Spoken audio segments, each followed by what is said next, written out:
We did it. We finally did it. The grind is over. Hey everybody, welcome back to Battle Ready Inc. So we did it. We finally got our invite to Nationals. We went X-1 at the Akon Regional down in Irving, Texas, right next to Dallas, Texas. What a crazy event. I remember the final round. The top four tables were nearly half Digitubers. Myself, Primitive, TCG was there, as well as Tayfrey. Just a great group of guys. They super energetic guys for sure. Then they were filming. They were like just all over the place. Really cool guys. Glad to finally meet them in person. It was really awesome just to kind of see how other Digitubers interact. But man, what a wild event, and the deck performed exceptionally well. Clearly, if we're here, right? But don't forget our new memory marker this month, of course, is Narrowmon. So if you're playing some Maste, or if you're playing Ophanimon, any other kind of yellow deck or a purple deck, this is actually a fantastic memory marker for those decks. This is handmade out of clay by my wife, hand painted as well. Very, very adorable. You can find this on our Etsy store, link in the description below. Also there, you can find all of our previous memory markers that we've had on the channel for all these other really popular decks right now. There's some great choices out there for sure.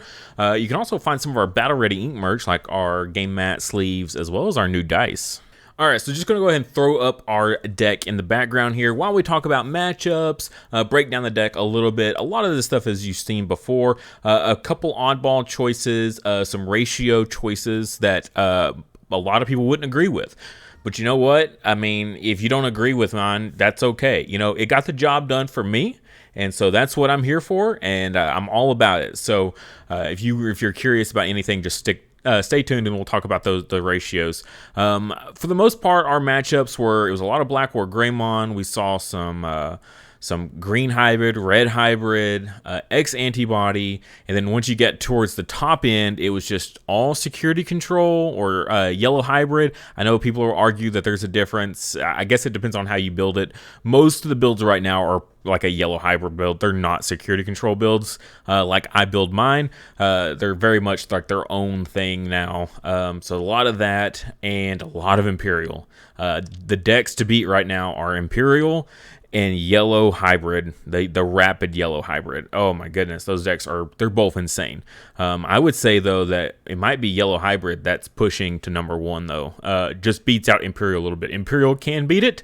The craziest matchup I had all day, craziest matchup, was against Anthony out of East Texas, and oh my God, I feel kind of bad, but at the game one, he had 5 security left, and put me to, it was either 3 or 5 memory, but I promoted up, went into XVmon swung in.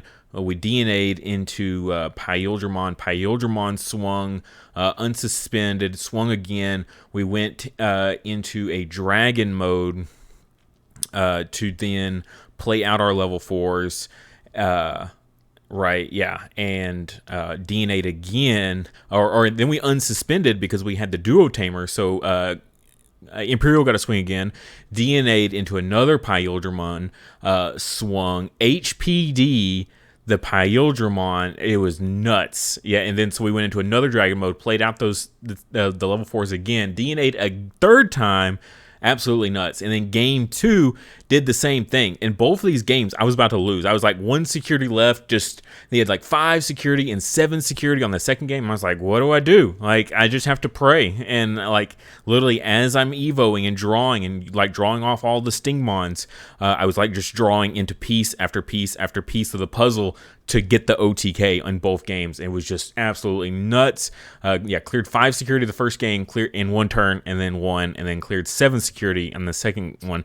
I mean, it was just really lucky that there wasn't any like too crazy options. Like if we had hit a single Wyvern's Breath, it would have taken us out.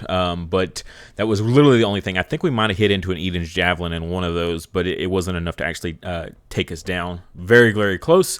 But yeah, crazy matches for sure. And that's kind of the final round as well. I went against an Imperial Mirror match. And that matchup is all about who can go aggro the fastest, but at the same time, if you can go aggro while also controlling your opponent's board, you've got it. You've got it made. And there was like a couple times where I would go Chimeramon, swing over a suspended Pyldramon, and then go Dragon mode, and then play out my 2 level 4s, and then I would go into Pyldramon. So Chimera first to control the board a little bit, Dragon mode, then I'd go into Pyldramon and start pushing for some damage. So that's just kind of how you got to play that matchup, is you got to be faster and pull your pieces out quicker than your opponent, which is all about draw power, or having a whole lot of massive bombs in your security to swing favor back for you. And so you'll notice on these ratios here, I've got I play my option ratios a little bit higher than a lot of other Imperial players do, and that is simply because of the mirror match. In the mirror match, the bombs and security is what helps you win or lose, and if you don't have enough of those, you're going to lose the mirror match. Now, I will say though that some of these hurt a little bit. Well, they don't hurt, but they don't help as much against the yellow hybrid build. That's a whole different beast. And I think that's one of the hardest matches, is if you can go quick and get it done before their security gets set up, you can really take it. But if you don't see your pieces early, you'll have a problem. So to help with all that, so we're running the Demi V and the Upas. That's going to be our search power, right? So Upamon, it's the lower end one, but we do play the Upamon for a 5th egg because those yellow matches just go on and on and on. And the second you can't Evo in raising area anymore to stay protected from the rapids, you're going to be in so much trouble at that point if you can't Evo in raising. But then Demi Vmon, just because X Vmon is our primary target to go into, like 100% of the time is what you want to go into raising area up on top of your Vmons here. And so it'll always make your Demi Vmons live. We have 4 of the good Searcher Vmon, so this is as anything that's free. I'm a big fan of this one because we can also hit our Vmons off of it, as well as our X Vmons and our Stingmons. Just way better than the Duo Color Searcher, just because we only have, 4 targets? I guess 5 with the Davis, 6 technically with Mega, the Mega Death down there. But still kind of an awkward searcher for that duo one. So I'm not a big fan of it. So instead of playing 2 of it and then 2 of this one, I opted to play 4 of this one. This is the starter deck one that if you have 7 or less cards in your hand when attacking, draw 1. Yes, I'm playing this at 4 of. I know a lot of people don't like this at 4 of because they feel like mid to late game it's kind of dead. And late game, yes, it is very, very dead, but I want to see this card like opening hand at best. If I can always see this in opening hand, I love it so much. So at 4 copies, I have an exceptionally good chance of seeing it opening hand. And then I would also say that this deck just doesn't... If you ever go to late game against yellow, you're probably going to lose. I would say most of the time you're going to lose. You're just going to be too far behind, and they're going to just pop off and just completely decimate you. So if you're expecting this deck to go late game, I feel like you're playing it wrong. And so that's kind of how, I just try to go aggro. If I can at least win by mid game. And at mid game, a lot of my option cards are low enough that I can play them and take my hand back down to 7. Like I'll play a Hammer Spark if maybe I gotta play, maybe I don't. We'll just see. If I got 8 cards, I'll play a Hammer Spark, take myself down to 7, and then go ahead and swing and trigger my draws there. Especially if I'm drawing 2 Vmon and Demi Vmon and Stingmon, like all those. Yes, I will absolutely take myself down to 7 so I can get an extra draw off. Then we have the Unsuspend, gain 1 memory Vmon. This is pretty great in conjunction with like the Davis and Kin. You can gain memory back with these guys, as well as, of course, Pyldramon. Like you're going to be always unsuspending with Pyldramon. Great card to have underneath him. So just some really good synergies. Kind of helps takes the Evo cost down a little bit. Like if you can go Dragon mode or even Fighter mode and unsuspend, then that's extra value right there for sure. Especially if you can swing with a Dragon mode and then go Fighter mode, suspend the Duo Tamer to unsuspend and then gain a memory. That's like a 1 cost Evo Fighter mode that then gets to swing 2 more times. So that's like a 3 swing out of your Mega there. That's a very good synergy with the Vmon. So even if your opponent puts you at 1, you're you can still pop off super easily. And then, of course, we got the X-Vmon here jamming. I mean, gives inheritable jamming. We all know why this guy's amazing. It's not any kind of secret. Stingmon as well. 3 play cost, allows you to DNA. With a Memory Fixer on field, like that's the ideal combo, is to have both of these and go into Pyldramon. Again, not a big secret. I did opt for 3 Lydramon. Just cut the numbers down a little bit. Like, man, I hate using this guy. If I have to DNA with Lydramon, it's probably a good chance that, I don't know, most of the time it was always with like a Stingmon, occasionally if it was a Lobomon. It was always being my supplement blue target a lot of the times, it felt like. I'd 100% just rather go into Stingmon and X-Vmon all as much as possible. So I try to play some searchers that kind of help guarantee these guys a little bit more. But Lydramon is still a good backup. And then plenty of games, I would just go Lydramon, suspend my opponent's level 4, swing over it, and then DNA, bottom deck something else, and then start my swing. So Lydramon was always good for just getting some nice random clears, as well as is level 4 or lower. It's not dependent on DP. So those blockers that are out there, what's his name, Magnamon, being able to suspend the Magnamon, then swing freely was very nice. Suspending my opponent's Rapidmons and then swinging over them with, other cards, that was always a really nice play as well. So yeah, Lydramon, that suspending actually put in more work than I think the DNA did, but he is a great DNA backup. Of course, we got the 4 Pyldramon. This is like no contest. Everyone should know why this is a thing and how terrifying it is. This is your MVP. This is how you win games right here. Just go into Pyldramon as much as possible. 2 Chimeramon. So I opted not to run the Dino B and instead use the Chimera. I decided to make this switch. Huang Zero brought up a good point in his profile of when you go into Chimera, you'll have a blue and a green underneath him. That's minus 3k onto a target. So all these 12,000 Digimon in the format right now, you got Dragon Mode here, we've got Black War Greymon, Ophanimon, and then we've got Fighter Mode at 13 and Mastamon at 13.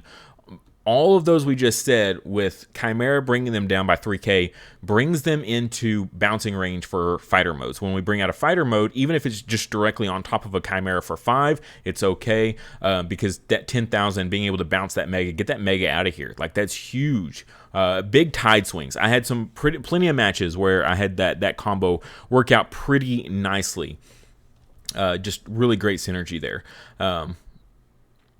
And as well as you don't really get the buff there for Chimera, so it's always going to be at 8,000 in this deck. I would say the only change I would make is putting in the Magnamon, 1 more level 4. Just a single copy, I think, would do wonders. 1, it just gets you that that blocker on field, that much needed blocker. Even today it came up that if I just had a Magnamon, I could have unsuspended, had a blocker, would have been great. As well as it's a yellow also. So with Chimeramon, you can go, use that blue-green DNA and then throw in a Magnamon underneath it. And that's minus 4k with the Chimera.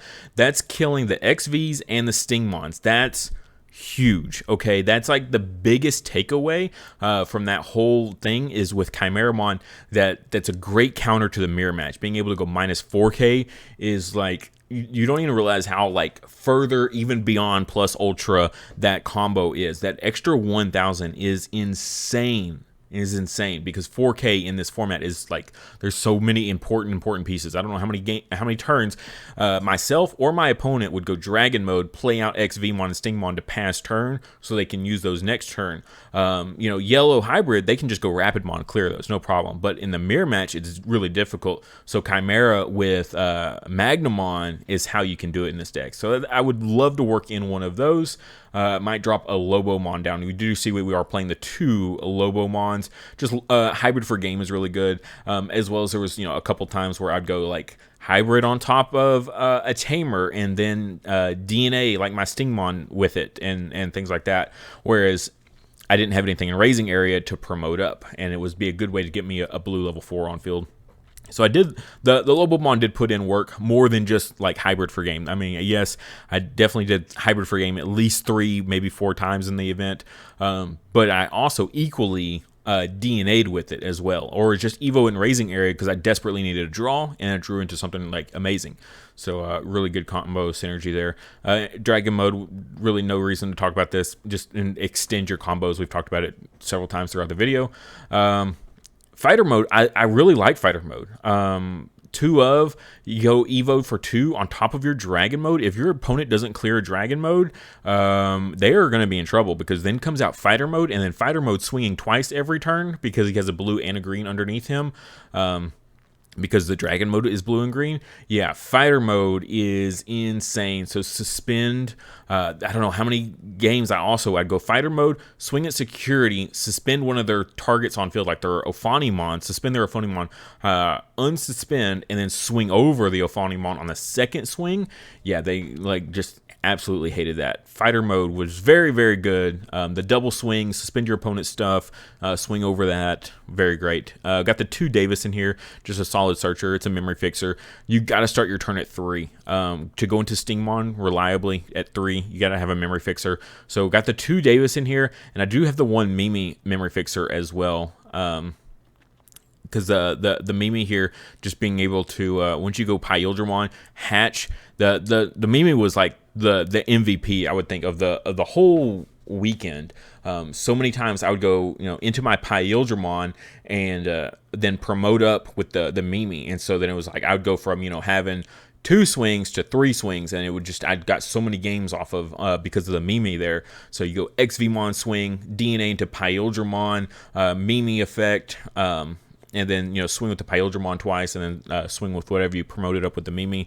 Or even if I couldn't promote up, if I got that extra hatch, I'd be set up to do it all over again. So I would promote up the XV would swing, go Pyldramon, swing twice, and go Mimi, hatch, play out, and then Evo into a second XVmon. So I would be set up for the next turn to do the exact same combo again. The Davis and Ken, I've only got it in here as a 2 of. The gain memory was, it was okay. I didn't get like the premier play of promoting up Elijahmon gain 2 a whole lot. I got it some, but there's just a little bit of value when you can go Pyldramon swing twice, Evo into dragon mode, and unsuspend with the Duo Tamer, and then swing again. Man, that felt so good. So just being able to do that, as well as just being able to do that whenever I pass turn, unsuspend my dragon mode so they couldn't Rapidmon, right? So we're like as easily in general. So there was just some really cool, neat little synergy plays. Only had a 2 of, though, because it wasn't like end-all, be-all crazy combos, but it was a solid addition for the deck. Of course, we got the 1 Ice Wall, just there's no reason you shouldn't run it if you're playing blue. It's an incredible card, just an absolute like stomper. It's just, I don't know how many games that have come and gone because of Ice Wall. It's like, okay, yep, you basically can't attack me. I know you've got like 5 swings coming in, but you can't do anything. Like what I was talking about in the beginning, where I swung for 5 security and still won, and it's 7 security and still won. If my opponent had just Ice Walled me, there's no way I could have done that. So yeah, crazy. Also, security effect, gain 2 memory.